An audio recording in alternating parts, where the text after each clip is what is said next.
Salam sejahtera semuanya kepada para penonton tanya jawab yang berbahagia. Semoga video ini bisa memberikan pengetahuan dan edukasi kepada para penonton, dan jangan lupa untuk like dan subscribe channel ini ya. Ya silakan, Aliana Gemoy, ada yang mau ditanya? Gimana caranya buat masuk surga, Kakak? Cara masuk surga? Oke. Iya.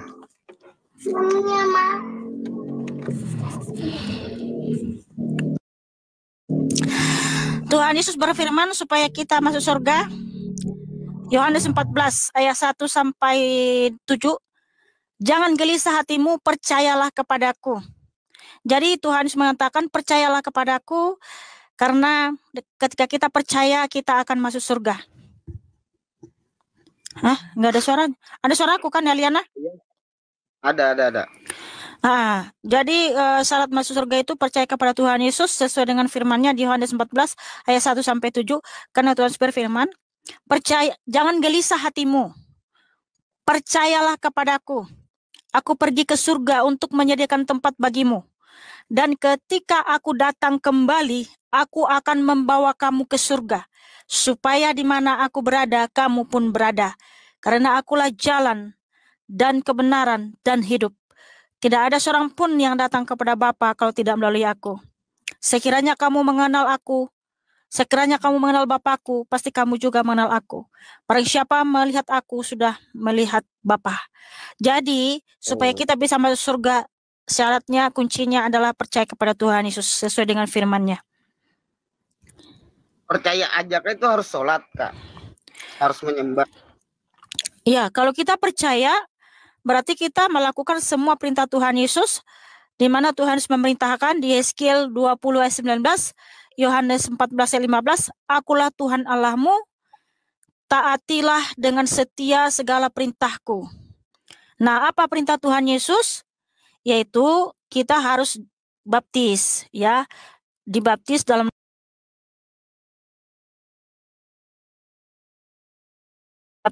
nama Tuhan Yesus Kristus, bahwa tubuh dan darahnya di atas kayu salib sebagai pengampunan atas dosa-dosa kita.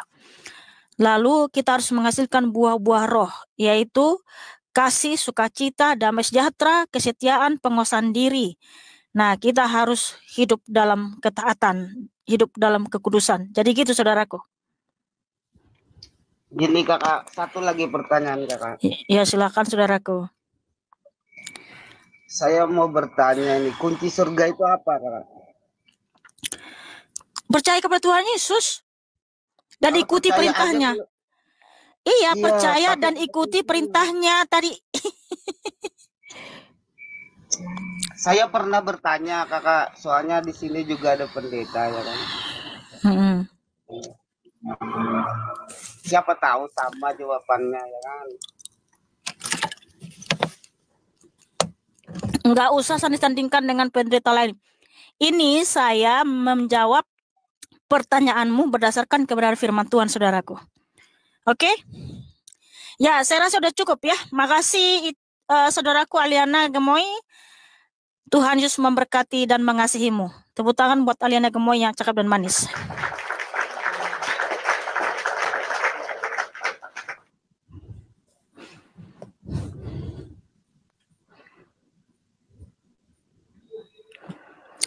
Ya, selamat malam mentor. Selamat malam RAMC. Silakan buka kamera. Jumpa lagi ya Kak dengan aku ya. Iya. Kamu tanya nih, Kak Mikana percaya nggak sih sama surga sama neraka? Ya, saya tahu surga dan neraka itu ada. Kalau kami kan udah penghuni surga nih. Kalau neraka itu memang udah pasti masuk surga ya Kak? Iya dong, nggak ada mudah-mudahan dalam Tuhan Yesus. Tuhan jadi tidak pernah mengatakan mudah-mudahan ya. Ya. Jadi Kakak ini apa itu namanya? Percaya nggak nanti ada hari kiamat, ada Dajjal turun, itu dikisahkan nggak dulu di Alkitab Kakak itu dikisahkan nggak sih seperti itu? Kalau akhir zaman ini bagaimana gitu. Akhir zaman itu ya kedatangan Tuhan Yesus, cantik. Akhir zaman itu kedatangan Tuhan Yesus. Kalau kiamat, ngapain Tuhan Yesus datang ke bumi? Padahal kan udah mau akhir zaman. Oh, akhir zaman itu. Kamu tahu nggak kenapa disebut akhir zaman? Itu artinya Tuhan sudah datang kembali. Thank you Yoshinoya ya. Nah, Wahyu 20 ayat 10 ya. Di mana Tuhan Yesus menghukum iblis dan nabi palsu ya. Yaitu Wahyu 20 ayat 10. Dan iblis yang menyesatkan mereka dilemparkan ke dalam lautan api dan belerang, yaitu tempat binatang dan nabi palsu itu. Mereka disiksa siang malam sampai selama-lamanya ya. Lalu aku melihat suatu tahta putih yang besar dan Dia yang duduk di atasnya. Dari hadapannya lenyaplah bumi dan langit dan tidak ditemukan lagi tempatnya. Dan aku melihat orang-orang mati besar dan kecil berdiri depan tahta itu, lalu dibuka semua kitab dan dibuka juga sebuah kitab lain, yaitu kitab kehidupan. Dan orang-orang mati dihakimi menurut perbuatan mereka berdasarkan apa yang ada tertulis dalam kitab-kitab itu. Maka laut menyerahkan orang-orang mati yang ada di dalamnya, dan maut dan kerajaan maut menyerahkan orang-orang mati yang ada di dalamnya, dan mereka dihakimi masing-masing menurut perbuatannya. Lalu maut dan kerajaan maut itu dilemparkanlah ke dalam lautan api, itulah kematian yang kedua. Dan setiap orang yang tidak ditemukan namanya tertulis dalam kitab kehidupan itu, ia dilemparkan ke dalam lautan api. Jadi Tuhan Yesus datang nanti untuk sebagai hakim adil dan mencampakkan iblis dan nabi palsu itu serta antek-anteknya ke neraka. Berarti kita nggak perlu mati dulu ya. Kalau hari akhir berarti kita nggak dibinasakan dulu. Berarti langsung langsung penghakiman ketika kita masih hidup begitu. Oke, jadi nanti pada hari zaman itu ya, baik orang mati dan hidup ya, kalau mereka itu di luar Kristus, mereka akan dihakimi menurut perbuatannya ya. Nah, yang mati itu mereka dibangkitkan dulu ya. Di Daniel 12 ayat 1 sampai 3 di situ dituliskan firman Tuhan nanti di hari zaman bahwa banyak orang-orang mati yang telah tidur dalam debu tanah akan bangkit ya. Tuhan akan membangkitkan mereka semua. Nah, kalau yang tidak percaya kepada Tuhan Yesus, orang yang melakukan kejahatan ya sesuai dengan dalil di Wahyu 21 ayat 8, mereka dibangkitkan untuk diadili dan dihukum, dicampakkan ke dalam neraka. Berarti kita ini dihakimi di dunia ya, Kak ya? Tadi kan bumi sudah lenyap. Enggak ada jadi kata-kata bunyi lenyap tadi. Ada Wahyu 20 kan itu kiamat itu, Wahyu 20 ayat 11. Lalu aku melihat suatu tahta putih yang besar dan Dia yang duduk di atasnya, dari hadapannya lenyaplah bumi dan langit tidak ditemukan lagi tempatnya.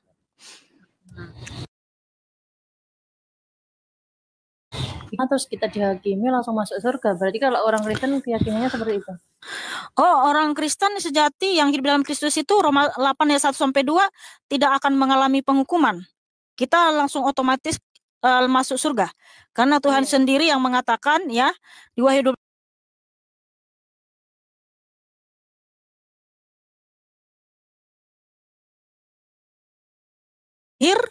barang siapa menang ia akan kuberikan mata Allah anakku. Jadi Kristen itu memang belum akhir Kak Mikana. Itu belum akhir, kan dunia belum kiamat. Belum akhir tuh berarti tandanya. Mohon maaf Mbak, Jaka Sembung bawa gelang, nggak nyambung, Bang. Bukan abang pula ini. Jaka Sembung bawa kapak, nggak nyambung, Bang. Aduh. Tadi di situ yang awal dan akhir, Tuhan Yesus yang awal dan akhir. Yang namanya hari akhir itu kan hari kiamat, Kak. Semua dibinasakan. Lalu kita tadi dihakimi kalau kita belum mati, berarti kan kita masih apa? Masih hidup, berarti belum kiamat dong.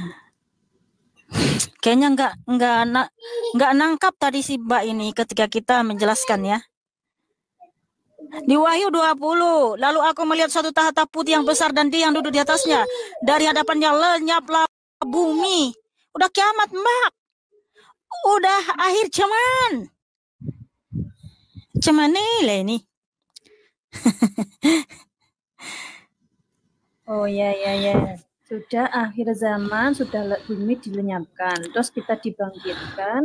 Habis iya, yang orang-orang yang tidak percaya kepada Tuhan Yesus, orang-orang penakut, orang-orang yang melakukan kejahatan sesuai dalil di Wahyu 21 ayat 8, mereka dihakimi, Mbak.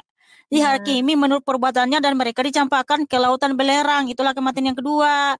Tetapi orang yang percaya, orang yang setia dan taat, mereka mendapatkan mahkota kehidupan, Mbak. Karena namanya tertulis di kitab kehidupan. Ya, nah, yang tertulis namanya di kitab kehidupan nih, itu adalah anak-anak Tuhan Yesus. Iya, berarti orang Kristen berarti mati dulu nggak? Mati dulu. Orang Kristen itu, Mbak, kalau mati hanya tubuhnya saja, roh dan jiwanya langsung ke surga, ke Firdaus. Berarti sama dong sama Tuhan Yesus. Dulu waktu disalib berarti kan mati rohnya juga, mati jasadnya juga, rohnya masih hidup. Berarti sama dong sama Tuhan Yesus. Ya makanya Tuhan Yesus itu yang sulung, Mbak. Itulah kenapa orang Kristen mempercayai adanya kebangkitan, karena ada bukti.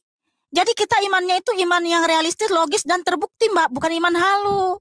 Kami itu kan mempercayai adanya kebangkitan karena memang Tuhan Yesus telah mematahkan kutuk kematian. Dia mati dan bangkit. Dan itulah kenapa Kristen itu ya sangat logis imannya. Percaya kepada kebangkitan ya karena ada buktinya, Mbak. Oh iya. Iya dong. Kalau misalnya Tuhan bisa mati, bisa bangkit, yang mati adalah jasadnya, yang orangnya masih hidup. Berarti kalau misalnya di akhir zaman manusia seperti itu, kita berarti kedudukannya sama kayak Yesus ya? Gitu. Kita dibangkitkan, Mbak. Kita itu diciptakan, ya, diberikan surga kepada kita. Nah, kalau Tuhan itu kan yang pemilik surga, Mbak. Dialah Allah dan Tuhan kita yang maha kuasa. Masa sama kedudukan kita, enak aja loh. Jangan sombong, nggak boleh orang sombong, nggak boleh tinggi hati ya. Karena ada firman Tuhan, siapa yang tinggi hati dia akan direndahkan. Tapi siapa yang rendah hati dia akan disayang Tuhan Yesus. Gitu. Oke. Makasih ya cantik ya. Makasih Kak. Terima kasih. Tuhan memberkatimu dan mengasihimu. Ada sesuatu yang akan saya tanyakan lagi. Oh ya, boleh silakan dengan senang hati cantik. Terima kasih. Ya, tepuk tangan buat mentor MC yang cakep dan cantik.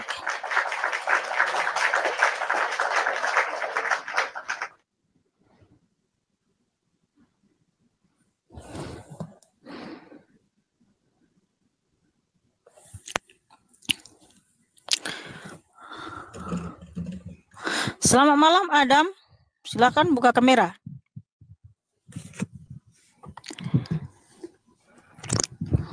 Halo. Ya silakan buka kamera Bang. Sekejap, macam mana aku mau register kameranya? Ini aku sudah kirim undangan untuk mengaktifkan kamera Bang, silakan. Sabar, aku tengah. Shalom semua. Thank you Karen.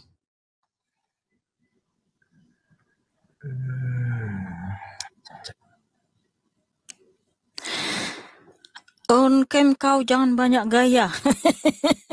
Silakan Bang, jangan lama-lama Bang. Halo. Lah. Dekat sini gelap macam mana nih On? Pertanyaanmu apa Bang? Udah buka kamera belum? Lama kali. Macam nih pertanyaan aku ini ringkas ya. Ya. Macam mana kita kenalkan diri kita dengan Tuhan kita sendiri? Macam mana kita berkenalan? Salah. Jadi macam mana kita mau kenal diri kita nih? Macam mana kita mau kenal diri kita? Jadi ya. Kamu gak kenal dirimu siapa? Tidak aku kenal. Wah ini kayaknya mau pencarian jati diri nih. Macam mana ya? Iya, kita bisa mengenal diri kita memang dari firman Tuhan ya di Alkitab, bahwa kita memang diciptakan menurut gambar dan rupa Tuhan Yesus Kristus. Kejadian 1 ayat 26 sampai 28. Nah, mulailah kita mengenal diri kita bahwa kita ini adalah ciptaan Tuhan Yesus. Bahwa kita diciptakan menurut gambar dan rupanya, sehingga kita boleh melakukan kebaikan, hidup benar, hidup suci, sebab Tuhan memang yang memerintahkan kita untuk hidup sempurna di hadapannya, yaitu Matius 5 ayat 44. Gitu bro. What? Jadi gini, Tuhan Yesus berfirman ya, di Matius 22 ayat 35 sampai 39, kasihilah Tuhan Allahmu dengan segenap hatimu, dengan segenap jiwamu, dan dengan segenap akal budimu, dan kasihilah sesamamu manusia sama seperti dirimu sendiri. Ya, kasihilah dulu dirimu sebelum kau mengasihi orang lain ya. Tapi ingat, kasihilah dulu terlebih dahulu Tuhan Allah ya, yaitu Tuhan Yesus, baru kau mengasihi sama. Macam tuh. Ya, saya rasa sudah cukup dulu. Makasih saudaraku. Tuhan Yesus Kristus memberkatimu. Para pemirsa sekalian, pada video ini ada beberapa pertanyaan yaitu tentang syarat masuk surga itu apa? Apakah Kristen percaya dengan surga? Percaya dengan neraka dan apakah Kristen percaya kepada hari kiamat serta macam mana kita mau mengenal diri kita menurut Kristen? Menurut saya jawaban dan penjelasan dari Mihana mengenai pertanyaan ini yaitu dengan menjelaskan secara kekristenan dengan jelas dan benar juga disertai dalil-dalil yang ada di Alkitab, jadi jangan menyamakan pengertiannya dengan di agama lainnya. Jawabannya lihat ayat di Alkitab. Yohanes 14, lihat perikopnya ayat 1-7. Yehezkiel pukul 20:19 Akulah Tuhan, Allahmu, hiduplah menurut ketetapan-ketetapanku dan lakukanlah peraturan-peraturanku dengan setia. Wahyu pukul 20:10 Dan iblis, yang menyesatkan mereka, dilemparkan ke dalam lautan api dan belerang, yaitu tempat binatang dan nabi palsu itu, dan mereka disiksa siang malam sampai selama-lamanya. Daniel 12, lihat perikopnya di ayat 1-3. Wahyu pukul 20:11 Lalu aku melihat suatu tahta putih yang besar dan Dia, yang duduk di atasnya. Dari hadapannya lenyaplah bumi dan langit dan tidak ditemukan lagi tempatnya. Roma 8:1 Demikianlah sekarang tidak ada penghukuman bagi mereka yang ada di dalam Kristus Yesus. Roma 8:2 Roh, yang memberi hidup telah memerdekakan kamu dalam Kristus dari hukum dosa dan hukum maut. Wahyu 21:8 Tetapi orang-orang penakut, orang-orang yang tidak percaya, orang-orang keji, orang-orang pembunuh, orang-orang sundal, tukang-tukang sihir, penyembah-penyembah berhala dan semua pendusta, mereka akan mendapat bagian mereka di dalam lautan yang menyala-nyala oleh api dan belerang. Inilah kematian yang kedua. Matius pukul 5:44 Tetapi aku berkata kepadamu, kasihilah musuhmu dan berdoalah bagi mereka yang menganiaya kamu. Kejadian 1, lihat perikopnya di ayat 26-28. Matius 22, lihat perikopnya di ayat 35-39.